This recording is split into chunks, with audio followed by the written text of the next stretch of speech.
La rate, on la trouve en 1880 dans le catalogue Vilmorin. C'est une variété qui était très goûteuse, appréciée des jardiniers, mais difficile à cultiver, au faible rendement, ce qui explique peut-être pourquoi. On ne la voit plus beaucoup, elle disparaît dans les années 20, la guerre étant passée par là.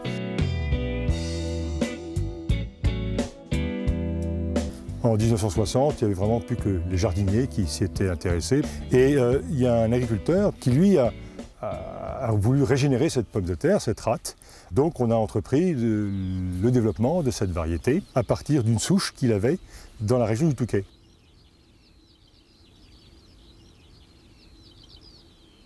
On a trouvé que cette variété, cette rate était formidable, tant au niveau du goût que de sa texture.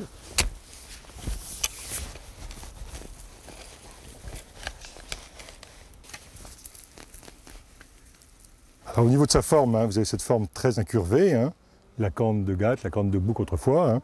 Les Anglais l'appelaient même French cornichon. Voyez. Au niveau de sa chair, si on la coupe, on va trouver un jaune clair.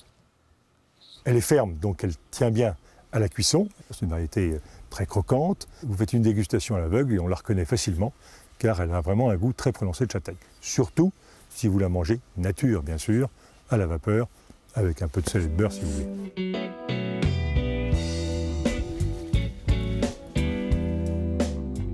On est tous pareils.